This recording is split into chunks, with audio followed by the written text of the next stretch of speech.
Okay, ಪ್ರಾರ್ಥನೆ ಮಾಡೋಣ. ಅತಿ ಪರಿಶುದ್ಧ ಸ್ಥಾನದಲ್ಲಿ ವಾಸ ಮಾಡ್ತಕ್ಕಂಥ ನಮ್ಮ ಪರಲೋಕದ ತಂದೆಯಾದ ದೇವರೇ, ಇನ್ನೊಂದು ಆವರ್ತಿ ಈ ಸುಸಂದರ್ಭಕ್ಕೋಸ್ಕರ ನಾವು ನಿನ್ನನ್ನು ಬಹಳವಾಗಿ ಕೊಂಡಾಡುತ್ತೇವೆ. ತಂದೆ ಅಂತ ದೇವರೇ, ನಿನ್ನ ವಾಕ್ಯವನ್ನು ಕೇಳಲಿಕ್ಕೆ ನಮಗೆ ಕೊಟ್ಟಂಥ ಅವಕಾಶಕ್ಕೋಸ್ಕರ ನಿನ್ನ ನಾಮಕ್ಕೆ ಸ್ತೋತ್ರ. ನಾವು ನಿನ್ನ ವಾಕ್ಯವನ್ನು ಕೇಳುವಾಗ ನೀನು ನಮ್ಮ ಜೊತೆಯಲ್ಲಿರು.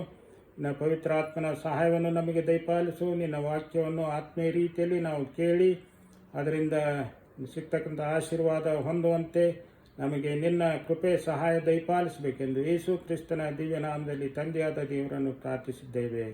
ಆಮೇಲೆ.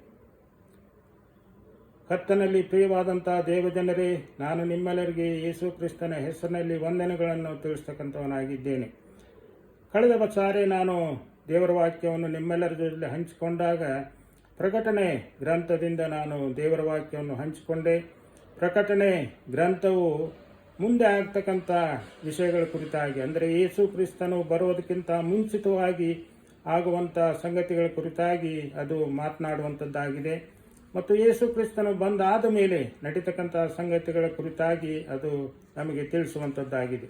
ಇವತ್ತಿನ ದಿವಸ ನಾನು ತಮ್ಮೆಲ್ಲರ ಜೊತೆಯಲ್ಲಿ ಪ್ರಕಟಣೆ ಗ್ರಂಥದಿಂದ ದೇವರ ವಾಕ್ಯವನ್ನು ಹಂಚಿಕೊಳ್ಳಬೇಕೆಂಬುದಾಗಿ ನಾನು ಬಯಸಿದ್ದೇನೆ.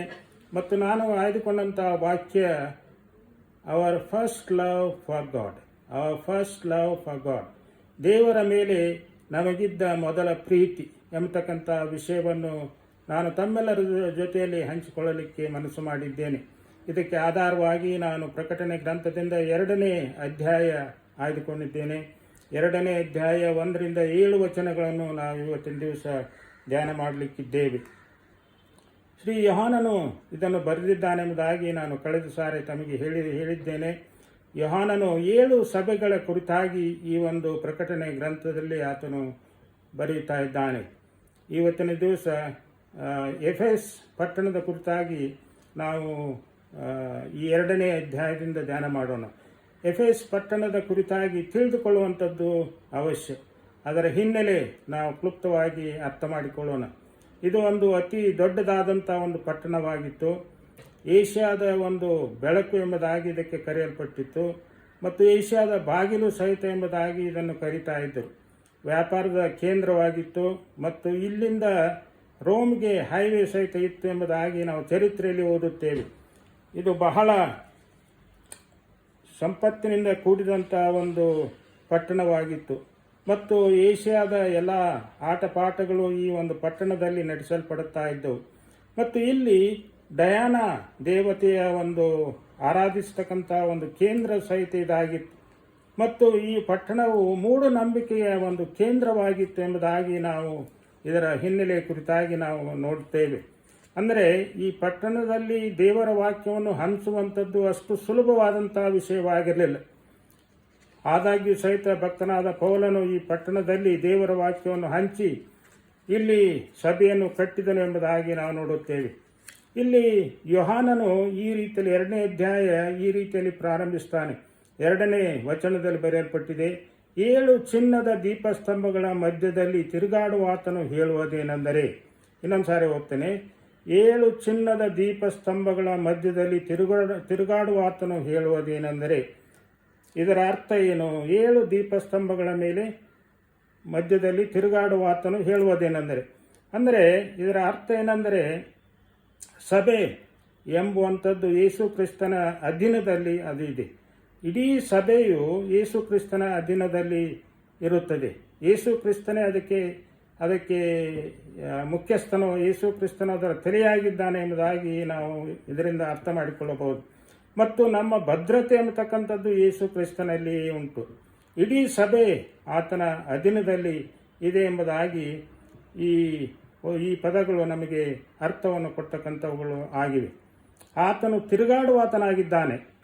ಅಂದರೆ ಆತನು ಈ ಸಭೆಗಳ ಮಧ್ಯದಲ್ಲಿ ಸೇವೆ ಮಾಡುತ್ತಾ ಇದ್ದಾನೆ. ಸಭೆಗಳ ಒಂದು ಚಟುವಟಿಕೆಗಳು ಬಹಳ ರಭಸದಿಂದ ಬಹಳ ಶ್ರಮೆ ವಹಿಸಿ ದೇವರು ಸಭೆಯ ಮೂಲಕವಾಗಿ ತನ್ನ ಸೇವೆಯನ್ನು ಮಾಡುತ್ತಾನೆ ಎಂಬುದಾಗಿ ಇದರ ಅರ್ಥ. ಈಗ ಈ ಜನರ ಕುರಿತಾಗಿ, ಎಫೆಸದಲ್ಲಿರ್ತಕ್ಕಂಥ ಜನರ ಕುರಿತಾಗಿ ಸ್ವಲ್ಪ ಹೊತ್ತು ನಾವು ನೋಡೋಣ. ಈ ಜನರು ಬಹಳ ಶ್ರಮಜೀವಿಗಳು ಆಗಿದ್ದರು ಎಂಬುದಾಗಿ ನಾವು ಕಂಡುಕೊಳ್ಳುತ್ತೇವೆ. ಬಹಳ ಅಚಲ ಮತ್ತು ಸಹಿಷ್ಣುತೆಯಿಂದ ಕೂಡಿದಂಥ ಜನರು ಇವರಾಗಿದ್ದರು. ಇಲ್ಲಿ ಸುಳ್ಳು ಬೋಧಕರು ಸಹಿತ ಇದ್ದರು ಎಂಬುದಾಗಿ ನಾವು ನೋಡುತ್ತೇವೆ. ಸುಳ್ಳು ಬೋಧಕರು ಜನರನ್ನು ತಪ್ಪಾದಂಥ ಮಾರ್ಗದಲ್ಲಿ ನಡೆಸ್ತಕ್ಕಂಥವರು. ಇವರು ಎಫೆಸ್ ಜನರನ್ನು ತಪ್ಪಾದಂಥ ಮಾರ್ಗದಲ್ಲಿ ನಡೆಸಲಿಕ್ಕೆ ಪ್ರಯತ್ನ ಮಾಡಿರ್ಬೋದು. ಆದಾಗ್ಯೂ ಸಹಿತ ಅವರು ಅದಕ್ಕೆ ಸೋತಿರಲಿಲ್ಲ. ಆದರೂ ಸಹಿತ ಈ ಸಭೆಯು ದೇವರಿಗೆ ವಿರೋಧವಾಗಿ ಏನೋ ಮಾಡಿರಲಿಕ್ಕೆ ಸಾಕು. ಆದುದರಿಂದ ಈ ದೇವರ ವಾಕ್ಯ ಅವರ ವಿಷಯದಲ್ಲಿ ಏನು ಹೇಳ್ತದೆ ಅಂದರೆ, ಆದರೆ ಮೊದಲು ನಿಮಗಿದ್ದ ಪ್ರೀತಿಯನ್ನು ನೀವು ಬಿಟ್ಟು ಬಿಟ್ಟಿದ್ದೀರಿ. 4ನೇ ವಚನ ಹೇಳ್ತಾನೆ, ಆದರೆ ಮೊದಲು ನಿನಗಿದ್ದ ಪ್ರೀತಿಯನ್ನು ನೀನು ಬಿಟ್ಟು ಬಿಟ್ಟಿದ್ದಿ ಎಂದು ನಾನು ನಿನ್ನ ಮೇಲೆ ತಪ್ಪು ಹೊರಿಸಬೇಕಾಗುತ್ತದೆ. ಅಂದರೆ ಅವರು ತಮಗಿರ್ತಕ್ಕಂಥ ಮೊದಲ ಪ್ರೀತಿಯನ್ನು ಅವರು ಬಿಟ್ಟು ಬಿಟ್ಟಿದ್ದರು. ಇದರ ಅರ್ಥ ಏನು? ಮೊದಲನೇ ಪ್ರೀತಿ ಬಿಟ್ಟು ಹೋಗಿದ್ದರಂದ್ರೇನು? ಇದರ ಅರ್ಥ ಏನಂದರೆ, ಅವರಿಗೆ ಮೊದಲು ಕ್ರೈಸ್ತರಾದಾಗ ಇದ್ದಂಥ ಆಸಕ್ತಿಯನ್ನು ಅವರು ಕಳೆದುಕೊಂಡಿದ್ದರು. ಆ ಆಸಕ್ತಿ ಅವರಲ್ಲಿ ಇರಲಿಲ್ಲ. ಪ್ರಿಯವಾದಂಥವ್ರೆ, ಎಷ್ಟೋ ನಾವುಗಳು ಸಹಿತ ಮೊದಲು ಕ್ರೈಸ್ತರಾದಂಥ ಸಂದರ್ಭದಲ್ಲಿ ಯಾವ ಪ್ರೀತಿ ದೇವರ ಮೇಲೆ ನಮಗಿತ್ತೋ ಆ ಪ್ರೀತಿ ಬರಬರುತ್ತಾ ಅದು ಕಡಿಮೆ ಆಗುತ್ತಾ ಬರ್ತದೆ. ಕೊನೆಗೆ ನಾವು ಪ್ರೀತಿಯನ್ನು ಕಳೆದುಕೊಳ್ಳಲಿಕ್ಕೂ ಸಾಕು. ಹೀಗೆ ಈ ಜನರು, ಎಫೆಸದಲ್ಲಿರ್ತಕ್ಕಂಥ ಕ್ರೈಸ್ತರು, ದೇವರ ಮೇಲೆ ಮೊದಲಿದ್ದಂಥ ಪ್ರೀತಿಯನ್ನು ಅವರು ಕಳೆದುಕೊಂಡಿದ್ದರು. ಇವತ್ತಿನ ದಿವಸ ನಾವುಗಳು ಸಹಿತ ಆಲೋಚಿಸ್ತಕ್ಕಂಥದ್ದು, ಧ್ಯಾನ ಮಾಡ್ತಕ್ಕಂಥದ್ದು, ನಾವು ಆತನ ಮೇಲೆ ಇರ್ತಕ್ಕಂಥ ಪ್ರೀತಿಯನ್ನು ನಾವು ಕಳೆದುಕೊಂಡಿದ್ದೇವ. ಪ್ರಾರಂಭದಲ್ಲಿ ಹೇಗೆ ಇತ್ತು ನಮ್ಮ ಪ್ರೀತಿ, ಅದೇ ರೀತಿಯಲ್ಲಿ ನಮ್ಮ ಪ್ರೀತಿ ಇದೆಯಾ ಅಥವಾ ಆ ಪ್ರೀತಿ ನಮ್ಮಲ್ಲಿ ಇಲ್ಲ, ನಾವು ಕಳೆದುಕೊಂಡಿದ್ದೇವಾ ಎಂಬುದರ ಕುರಿತಾಗಿ ನಮ್ಮನ್ನು ನಾವು ಪರೀಕ್ಷೆ ಮಾಡಿಕೊಳ್ಳೋಣ. ಮತ್ತು ಎರಡನೇದಾಗಿದ್ದರ ಅರ್ಥ ಏನಂದರೆ, ದೇವರ ಮೇಲೆ ಅವರ ಪ್ರೀತಿ ನಿಜವಾಗಿಯೂ ಇರಲಿಲ್ಲ. ನಾವು ಗ್ರೀಕ್ ಭಾಷೆಯಲ್ಲಿ ಪ್ರೀತಿಗೆ ಅಗಾಪೆ, ದೇವರ ಪ್ರೀತಿಗೆ ಅಗಾಪೆ ಎಂಬುದಾಗಿ ಹೇಳ್ತೇವೆ. ಅಂದರೆ ದೇವರು ಪಾಪಿಗಳಾದ ನಮ್ಮನ್ನು ಪ್ರೀತಿ ಮಾಡಿದ್ದಾನೆ. ನೋಡಿ, ನಾವು ಆತ ಒಳ್ಳೆಯವರೆಂಬುದಾಗಿ ಪ್ರೀತಿ ಮಾಡಲಿಲ್ಲ, ನಾವು ಪಾಪಿಗಳಾಗಿದ್ದೇವೆ. ಆದರೂ ಸಹಿತ ದೇವರು ನಮ್ಮನ್ನು ಪ್ರೀತಿ ಮಾಡಿದ್ದಾನೆ. ನೋಡಿ, ಅಂಥ ಪ್ರೀತಿ ದೇವರ ವಾಕ್ಯ ನಮ್ಗೆ ಹೇಳುವಂಥದ್ದು ಏನಂದರೆ, ನಿಮ್ಮ ವೈರಿಗಳನ್ನು ನಿಮ್ಮಂತೆ ಪ್ರೀತಿಸಬೇಕೆಂಬುದಾಗಿ ಹೇಳಿದ್ದಾನೆ. ನೋಡಿ, ಇಂಥ ಪ್ರೀತಿ ಅವರಲ್ಲಿ ಇರಬೇಕಾಗಿತ್ತು. ನಮ್ಮಲ್ಲಿ ಅಂಥ ಪ್ರೀತಿ ಇರಬೇಕು, ನಿಜವಾದಂಥ ಪ್ರೀತಿ, ದೇವರ ಪ್ರೀತಿ ಹೇಗಿದೆಯೋ ಆ ರೀತಿಯ ಪ್ರೀತಿ ನಮ್ಮಲ್ಲಿರಬೇಕು. ಆದರೆ ಎಫೆಸದವರಿಗೆ ಈ ಪ್ರೀತಿ ಇರಲಿಲ್ಲ, ಆ ಪ್ರೀತಿಯನ್ನು ಕಳೆದುಕೊಂಡಿದ್ದರು. ಆದುದರಿಂದ ದೇವರ ವಾಕ್ಯ ಇಲ್ಲಿ ದೇವರು ಅವ್ರಿಗೆ ಹೇಳ್ತಾನೆ ಏನಂದ್ರೆ, ಕ್ರಿಸ್ತನವ್ರಿಗೆ ಹೇಳ್ತಾನೆ ಏನಂದರೆ, ನೀವು ಆ ಮೊದಲ ಪ್ರೀತಿಯನ್ನು ನೀವು ಕಳೆದುಕೊಂಡಿದ್ದೀರಿ. ಆ ಮೊದಲ ಪ್ರೀತಿ ನಿಮ್ಮಲ್ಲಿಲ್ಲ, ಆ ಮೊದಲಿನ ಆಸಕ್ತಿ ನಿಮ್ಮಲ್ಲಿಲ್ಲ, ನಿಜವಾದಂಥ ಪ್ರೀತಿಯನ್ನು ನೀವು ಕಳೆದುಕೊಂಡಿದ್ದೀರಿ ಎಂಬುದಾಗಿ ಅವರಿಗೆ ಆತನು ಹೇಳುತ್ತಾ ಇದ್ದಾನೆ. ಇವತ್ತಿನ ದಿವಸ ನಾವುಗಳು ಸಹಿತ ನಮ್ಮ ಹೃದಯಗಳನ್ನು ನಾವು ಪರೀಕ್ಷೆ ಮಾಡಿಕೊಳ್ಳೋಣ.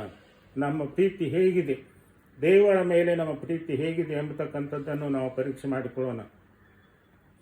ಈ ಎಫೆಸ್ ಕ್ರೈಸ್ತರಿಗೆ ಈ ಪುಸ್ತಕದಲ್ಲಿ 3 ವಿಷಯಗಳನ್ನು ಕ್ರಿಸ್ತನು ತಿಳಿಸ್ತಕ್ಕಂಥವನಾಗಿದ್ದಾನೆ.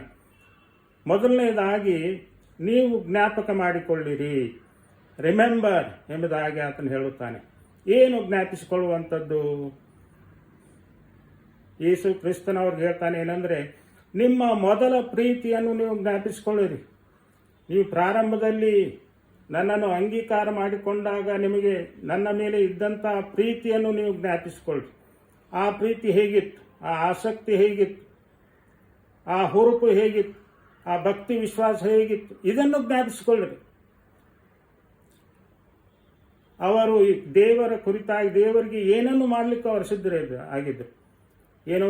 ಮೊದಲು ಯೇಸು ಕ್ರಿಸ್ತನನ್ನು ಅಂಗೀಕಾರ ಮಾಡಿಕೊಂಡಾಗ, ದೇವರ ವಾಕ್ಯವನ್ನು ಸ್ವೀಕರಿಸಿಕೊಂಡಾಗ, ಸುವಾರ್ತೆಯನ್ನು ಸ್ವೀಕರಿಸಿಕೊಂಡಾಗ ದೇವರಿಗೋಸ್ಕರ ಎಲ್ಲವನ್ನು ಮಾಡಲಿಕ್ಕೂ ಸಿದ್ಧರಾಗಿದ್ದರು.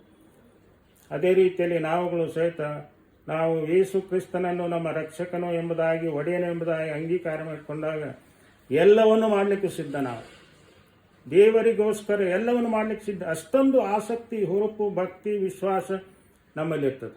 ಆದರೆ ಬರಬರುತ್ತಾ ಅದು ಕುಂದಿ ಹೋಗುತ್ತದೆ. ಬರಬರ್ತಾ ಕಡಿಮೆ ಕಡಿಮೆ ಕಡಿಮೆ ಕಡಿಮೆ ಆಗುತ್ತಾ ಹೋಗುತ್ತದೆ. ಪ್ರಿಯವಾದಂಥವರೇ, ದೇವರ ವಾಕ್ಯ ನಮಗೆ ಎಚ್ಚರಿಕೆಯನ್ನು ನೀಡ್ತಾ ಇದೆ. ಇವತ್ತಿನ ದಿವಸ ನಮಗೂ ಅದೇ ಸಂದೇಶ ಏನೆಂದರೆ, ನೀವು ಜ್ಞಾಪಿಸಿಕೊಳ್ಳಿರಿ, ನಿಮ್ಮ ಮೊದಲ ಪ್ರೀತಿಯನ್ನು ನೀವು ಜ್ಞಾಪಿಸಿಕೊಳ್ಳಿರಿ, ಹೇಗಿತ್ತು ಎಂಬುದಾಗಿ ಜ್ಞಾಪಿಸಿಕೊಳ್ಳಿರಿ ಎಂಬುದಾಗಿ ದೇವರು ನಮಗೆ ತಿಳಿಸ್ತಾ ಇದ್ದಾನೆ. ಎರಡನೇದಾಗಿ ಯೇಸು ಕ್ರಿಸ್ತನು ಈ ಸಭೆಗೆ ಹೇಳುವಂಥದ್ದು ಏನೆಂದರೆ, ನೀವು ಪಶ್ಚಾತ್ತಾಪ ಪಡಿರಿ, ರಿಪೆಂಟ್. ನಿಮ್ಮ ಪಾಪಕ್ಕೋಸ್ಕರವಾಗಿ ನೀವು ಪಶ್ಚಾತ್ತಾಪ ಪಡಿರಿ. ಎಷ್ಟೋ ಸಾರಿ ನಾವು ಪಾಪ ಮಾಡಿದಾಗ ನಾವು ಒಪ್ಪಿಕೊಳ್ಳುವುದಿಲ್ಲ, ತಪ್ಪು ಮಾಡಿದಾಗ ನಾವು ಒಪ್ಪಿಕೊಳ್ಳುವುದಿಲ್ಲ. ಸರ್ವಸಾಮಾನ್ಯವಾಗಿ ನಾವು ಹೇಳುವಂಥದ್ದು ಏನೆಂದರೆ, ಇಲ್ಲ ನಾನು ಪಾಪ ಮಾಡಲಿಲ್ಲ, ನಾನು ಅದನ್ನು ಮಾಡಲಿಲ್ಲ, ನಾನು ಆ ತಪ್ಪು ಮಾಡಲಿಲ್ಲ, ಆತ ಮಾಡಿದೆ, ಬೇರೆಯವರು ಮಾಡಿದರು. ಬೇರೆಯವರ ಮೇಲೆ ನಾವು ತಪ್ಪನ್ನು ಹೊರಿಸುತ್ತೇವೆ. ನಮ್ಮ ತಪ್ಪನ್ನು, ನಾವು ಮಾಡಿದಂಥ ಪಾಪವನ್ನು ನಾವು ಒಪ್ಪಿಕೊಳ್ಳಲಿಕ್ಕೆ ಹೋಗೋದಿಲ್ಲ. ಅದು ಮನುಷ್ಯನ ಒಂದು ಸ್ವಭಾವ. ಮಾನವರಾದಂಥ ನಾವುಗಳು ನಮ್ಮ ತಪ್ಪನ್ನು ಒಪ್ಪಿಕೊಳ್ಳದೆ ಇನ್ನೊಬ್ಬರ ಮೇಲೆ, ಅವರು ಮಾಡಿದರು, ಅವರು ತಪ್ಪು ಮಾಡಿದರು, ಅವರಿಲ್ಲದಿದ್ದರೆ ಇದು ತಪ್ಪು ಆಗುತ್ತಾ ಇರಲಿಲ್ಲ ಎಂಬುದಾಗಿ ನಾವು ಆ ರೀತಿಯಲ್ಲಿ ವಾದ ವಿವಾದ ಮಾಡ್ತಕ್ಕಂಥದ್ದು ಉಂಟು. ದೇವರ ವಾಕ್ಯ ಇಲ್ಲಿ ತಿಳಿಸುವಂಥದ್ದು ಏನೆಂದರೆ, ಎಫೆಸ್ ಜನರಿಗೆ, ಕ್ರೈಸ್ತರಿಗೆ ತಿಳಿಸಿದ ಹಾಗೆ ನಮಗೂ ಸಹಿತ ತಿಳಿಸುವಂಥದ್ದು ಏನೆಂದರೆ, ನೀವು ಪಶ್ಚಾತ್ತಾಪ ಪಡಬೇಕು. ಪಶ್ಚಾತ್ತಾಪ ಪಡಬೇಕೆಂಬುದಾಗಿ ಹೇಳಿದರೆ, ನೀವು ಮಾಡಿದಂಥ ತಪ್ಪಿಗೆ, ನೀವು ಮಾಡಿದಂಥ ಪಾಪಕ್ಕೆ ನೀವು ಜವಾಬ್ದಾರರು.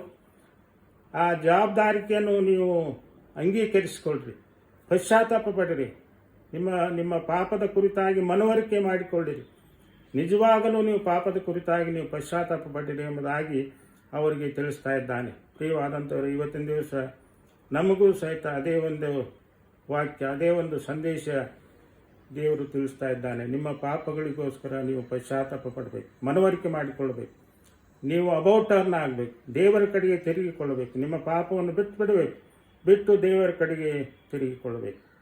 ಮತ್ತು ಮೂರನೇದಾಗಿ ಆತನು ತಿಳಿಸ್ತಕ್ಕಂಥದ್ದು ಏನೆಂದರೆ, ನೀವು ಬದಲಾವಣೆ ಆದದ್ದು, ಮಾರ್ಪಾಟಾದದ್ದು, ಅದು ನಿಮ್ಮ ಜೀವಿತದಲ್ಲಿ ಅದು ಕಂಡು ಬರಬೇಕು. ಡೂ ಎಂಬುದಾಗಿ, ನಾನು ಪಶ್ಚಾತ್ತಾಪ ಪಟ್ಟಿದ್ದೇನೆ ಎಂಬುದಾಗಿ ಸುಮ್ಮನೆ ಹೇಳಿದರೆ ಸಾಲದು. ನಾವು ಅದನ್ನು ನಮ್ಮ ಜೀವಿತದಲ್ಲಿ ಅದು ಕಂಡು ಬರಬೇಕು. ಕೃತ್ಯದಲ್ಲಿ, ನಾವು ಮಾಡುವಂಥ ಕೆಲಸದಲ್ಲಿ ಅದು ಕಂಡು ಬರಬೇಕು. ನಮ್ಮ ಜೀವಿತದಲ್ಲಿ ಅದು ಕಂಡು ಬರಬೇಕು. ದೇವರ ಕೃಪೆ ಎಂಬುವಂಥದ್ದು, ದೇವರ ಕರುಣೆ ಎಂಬತಕ್ಕಂಥದ್ದು ನಮ್ಮ ಜೀವಿತದಲ್ಲಿ ಅದನ್ನು ನಾವು ತೋರಿಸಬೇಕು. ನಾವು ಬದಲಾವಣೆ ನಮ್ಮಲ್ಲಿ ಆಗಿದೆ, ಮಾರ್ಪಾಟಾಗಿದೆ, ನಾವು ಬದಲಾವಣೆ ಆಗಿದ್ದೇವೆ ಎಂಬುವಂಥದ್ದು ನಮ್ಮ ಜೀವಿತದಲ್ಲಿ ಅದು ಕಂಡು ಬರಬೇಕೆಂಬುದಾಗಿ ಈ ಯೇಸು ಕ್ರಿಸ್ತನು ಎಫೆಸದವರಿಗೆ ಹೇಳಿದ ಹಾಗೆ ನಮಗೂ ಸಹಿತ ಆತನು ತಿಳಿಸ್ತಾ ಇದ್ದಾನೆ. ಏನಂದರೆ, ನೀವು ಪಶ್ಚಾತ್ತಾಪ ಪಟ್ಟು ನೀವು ಬದಲಾವಣೆ ಆದದ್ದು, ಮಾರ್ಪಾಟ ಆದಂಥದ್ದು ನಿಮ್ಮ ಜೀವಿತದಲ್ಲಿ, ನಿಮ್ಮ ಕೃತ್ಯದಲ್ಲಿ, ನಿಮ್ಮ ಕೆಲಸದಲ್ಲಿ ಅದು ಕಂಡು ಬರಬೇಕು, ನಿಮ್ಮ ವರ್ತನೆಯಲ್ಲಿ ಅದು ಕಂಡು ಬರಬೇಕೆಂಬುದಾಗಿ ಆತನು ತಿಳಿಸ್ತಾ ಇದ್ದಾನೆ. ಮುಂದೆ ಆತನು ಹೇಳುವಂಥದ್ದು ಏನಂದರೆ, ಇದರಿಂದ ನಮಗೆ ಸಿಗುವಂಥ ಪ್ರತಿಫಲ ಏನು? ನಾವು ದೇವರ ಮೊದಲ ಪ್ರೀತಿಯನ್ನು ಜ್ಞಾಪಿಸಿಕೊಂಡು ನಾವು ಪಶ್ಚಾತ್ತಾಪ ಪಟ್ಟು ನಾವು ಅದನ್ನು ನಮ್ಮ ಜೀವಿತದಲ್ಲಿ ತೋರಿಸುವಾಗ ನಮಗೆ ಸಿಗುವಂಥ ಪ್ರತಿಫಲ ಏನು ಎಂಬುದಾಗಿ ಯೇಸು ಕ್ರಿಸ್ತನು ಈ ದೇವರ ವಾಕ್ಯದಲ್ಲಿ ಆತನು ತಿಳಿಸ್ತಕ್ಕಂಥವನಾಗಿದ್ದಾನೆ. 7ನೇ ವಚನದಲ್ಲಿ ಆತನು ಹೇಳ್ತಾನೆ, ದೇವರು ಪರದೈಸಿನಲ್ಲಿರುವ ಜೀವದಾಯಕ ವೃಕ್ಷದ ಹಣ್ಣನ್ನು ತಿನ್ನುವುದಕ್ಕೆ ಕೊಡುವೆನು. ನೋಡಿ, ದೇವರ ಪರದೈಸಿನಲ್ಲಿರುವ ಜೀವದಾಯಕ ವೃಕ್ಷದ ಹಣ್ಣನ್ನು ತಿನ್ನುವುದಕ್ಕೆ ಕೊಡುವೆನು ಎಂಬುದಾಗಿ ಆತನು ಇಲ್ಲಿ ತಿಳಿಸ್ತಾ ಇದ್ದಾನೆ. ಟ್ರೀ ಆಫ್ ಲೈಫ್, ಇದು ಏದೇನ್ ತೋಟದಲ್ಲಿರ್ತಕ್ಕಂಥ ಒಂದು ತಿನ್ನಬಾರದು ಎಂಬುದಾಗಿ ಹೇಳಿದಂಥ ಮರಕ್ಕೆ ಸೂಚನೆ ಆಗಿದೆ. ದೇವರು ಏಡೇನ್ ತೋಟದಲ್ಲಿ ಅದನ್ನು ಸೃಷ್ಟಿ ಮಾಡಿ ಅಲ್ಲಿ ಎಲ್ಲ ವಸ್ತುಗಳನ್ನು ಮತ್ತು ಹಣ್ಣಿನ ಮರಗಳನ್ನು ಮತ್ತು ಬಹಳ ಸುಂದರವಾದಂಥ ರೀತಿಯಲ್ಲಿ ಅದನ್ನು ಏಡೇನ್ ತೋಟವನ್ನು ಆತನು ಸೃಷ್ಟಿಸಿದನು.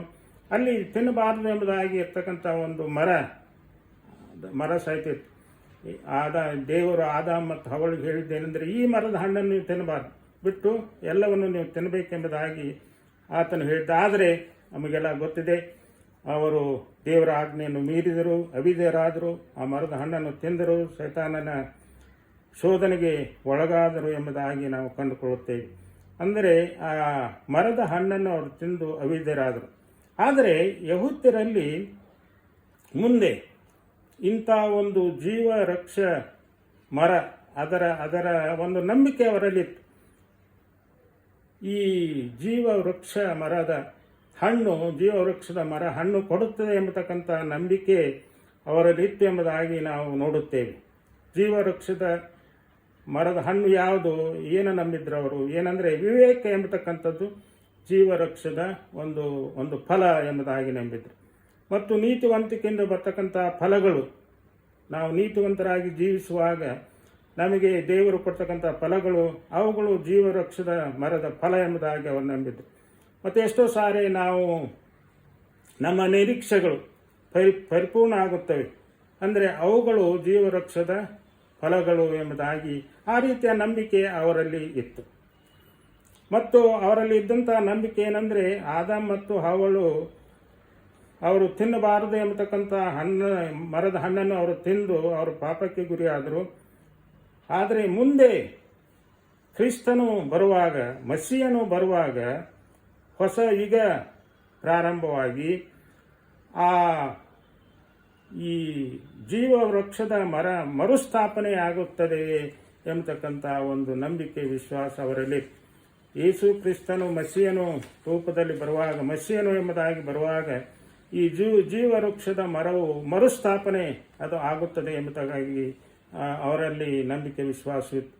ಸೊ ಹೀಗೆ ಅವರಿಗೆ ಯೇಸು ಕ್ರಿಸ್ತನಲ್ಲಿ ಹೇಳ್ತಾ ಇದ್ದಾನೆ, ಪರದೈಸಿನಲ್ಲಿರುವ ಜೀವದಾಯಕ ವೃಕ್ಷದ ಹಣ್ಣನ್ನು ತಿನ್ನುವುದಕ್ಕೆ ಕೊಡುವೆನೆಂಬುದಾಗಿ ಹೇಳ್ತಾನೆ. ಇನ್ನೊಂದು ಪದ ಅಲ್ಲಿ ಉಪಯೋಗ ಮಾಡಲ್ಪಟ್ಟಿದೆ. ಅದು ಯಾವುದಂದರೆ ಪರದೈಸಿ. ಪರದೈಸಿ ಅಂದರೆ ಏನು? ಎಷ್ಟೋ ಜನರಿಗೆ ಪರದೈಸಿ ಎಂಬುದಾಗಿ ಹೇಳುವಾಗ ಅವರು ಪರಲೋಕ ಎಂಬುದಾಗಿ ಆ ರೀತಿಯಲ್ಲಿ ಅರ್ಥ ಮಾಡಿಕೊಳ್ಳತಕ್ಕಂಥದ್ದು. ಮತ್ತು ಎಷ್ಟೋ ಜನರಿಗೆ ಇದರ ಅರ್ಥ ಏನು? ಪರದೈಸಿ ಏನು? ಪರದೈಸಿನಲ್ಲಿರುವಿ. ಯೇಸು ಕ್ರಿಸ್ತನು ಆ ಕಳ್ಳನಿಗೆ ಸಹಿತ ಇವತ್ತೇ ನೀನು ನನ್ನ ಸಂಗಡ ಪರದೈಸಿನಲ್ಲಿ ಇರುವೆ ಎಂಬುದಾಗಿ ಆತನು ಹೇಳಿದೆ. ಹಾಗಾದರೆ ಪರದೈಸಿ ಅಂದರೆ ಏನು? ಪರದೈಸಿ ಎಂಬತಕ್ಕಂಥ ಪದದ ಅರ್ಥ ಏನಂದರೆ ಆನಂದದಾಯಕವಾದಂಥದ್ದು ಎಂಬುದಾಗಿ ಆ ಪದದ ಅರ್ಥ ಆಗುತ್ತದೆ. ಇದರ ಪರದೈಸಿ ಎಂದಾಗಿ ಅಥವಾ ಪ್ಯಾರಡೈಸ್ ಎಂಬುದಾಗಿ ಹೇಳುವಾಗ ಯಹೂದ್ಯರು ಅಥವಾ ಆದಿ ಕ್ರೈಸ್ತರ ನಂಬಿಕೆ, ವಿಶ್ವಾಸ ಏನಾಗಿತ್ತಂದರೆ ಈ ಭೂಲೋಕ ಮತ್ತು ಪರಲೋಕ ಇವುಗಳ ಮಧ್ಯದಲ್ಲಿ ಇರುವಂಥದ್ದು ಪರದೈಸಿ ಎಂಬುದಾಗಿ ಅವರು ನಂಬಿದ್ರು. ಭೂಲೋಕ, ಈ ಲೋಕ ಮತ್ತು ಪರಲೋಕದ ಮಧ್ಯದಲ್ಲಿ ಇರುವಂಥದ್ದು ಅದು ಪ್ಯಾರಡೈಸ್ ಎಂಬುದಾಗಿ ಅವರು ಆ ರೀತಿಯಲ್ಲಿ ನಂಬಿದ್ರು.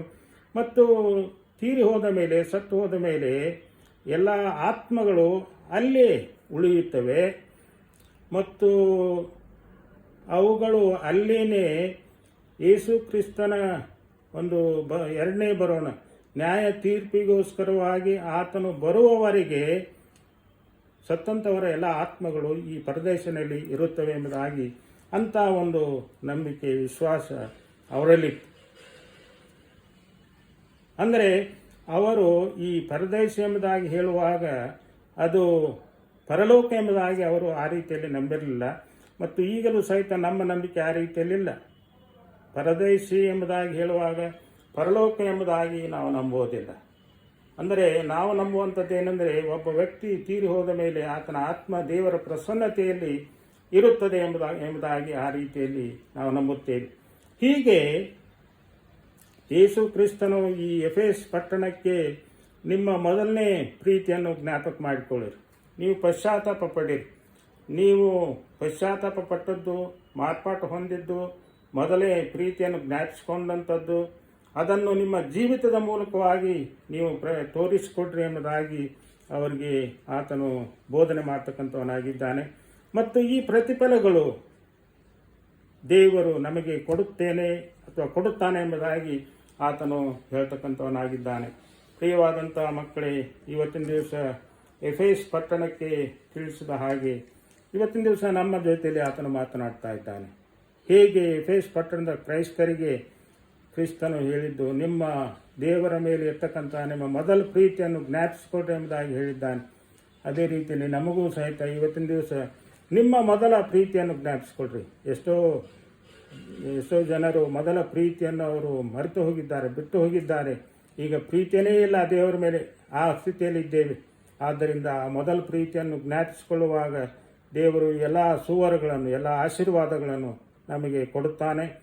ಆ ರೀತಿಯಲ್ಲಿ ಮಾಡುವಂತೆ ದೇವರು ನಮಗೆ ತನ್ನ ಸಹಾಯವನ್ನು ದಯಪಾಲಿಸಲಿ. ಪ್ರಾರ್ಥನೆ ಮಾಡೋಣ. ಪ್ರೀತಿಯುಳ್ಳ ಪರಲೋಕದ ತಂದೆಯ ದೇವರೇ, ಇನ್ನೊಂದು ಆವರ್ತಿ ನಿನ್ನ ವಾಕ್ಯಗಳಿಗೋಸ್ಕರ ಬಹಳವಾಗಿ ಕೊಂಡಾಡುತ್ತೇವೆ. ನಿನ್ನ ವಾಕ್ಯವು ನಮ್ಮ ಕಾಲಿಗೆ ದೀಪವು, ನಮ್ಮ ಮಾರ್ಗಕ್ಕೆ ಬೆಳಕು ಆಗಿದೆ. ಹೌದು ಸ್ವಾಮಿ, ನಿನ್ನ ವಾಕ್ಯವನ್ನು ನಾವು ಕೇಳಿದ್ದೇವೆ, ಮನನ ಮಾಡಿದ್ದೇವೆ. ನಿನ್ನ ವಾಕ್ಯ ನಮ್ಮ ಜೊತೆಯಲ್ಲಿ ಮಾತನಾಡಿದೆ. ನಿನ್ನ ವಾಕ್ಯ ಕೇಳಿದ ಹಾಗೆ ತಂದೆಯಾದಂಥ ದೇವರೇ, ನಾವು ಅದನ್ನು ನಮ್ಮ ಮನಸ್ಸಿನಲ್ಲಿಟ್ಟುಕೊಂಡು, ನಮ್ಮ ಹೃದಯದಲ್ಲಿ ಬಚ್ಚಿಟ್ಟುಕೊಂಡು ನಿನ್ನ ವಾಕ್ಯಕ್ಕೆ ಅನುಗುಣವಾಗಿ ನಡೆಯಲು ನಮಗೆ ನಿನ್ನ ಸಹಾಯವನ್ನು ದಯಪಾಲಿಸು. ಪವಿತ್ರಾತ್ಮನ ಸಹಾಯದಿಂದ, ನಿನ್ನ ಕೃಪೆಯಿಂದ ಈ ಎಲ್ಲ ನಾವು ಕೇಳಿದ್ದನ್ನು ನಮ್ಮ ಜೀವಿತದಲ್ಲಿ ನಾವು ಅಭ್ಯಾಸಿಸುವಂತೆ ನಮಗೆ ನಿನ್ನ ಕೃಪೆಯನ್ನು ದಯಪಾಲಿಸು. ಈ ಪ್ರಾರ್ಥನೆ ವಿಜ್ಞಾಪನೆಗಳನ್ನು ನಮ್ಮ ದಿವ್ಯ ರಕ್ಷಕನು ಪ್ರಭುವಾದಂಥ ಯೇಸು ಕ್ರಿಸ್ತನ ದಿವ್ಯನಾಮದಲ್ಲಿ ತಂದೆಯಾದ ದೇವರನ್ನು ಪ್ರಾರ್ಥಿಸಿದ್ದೇವೆ. ಆಮೆನ್.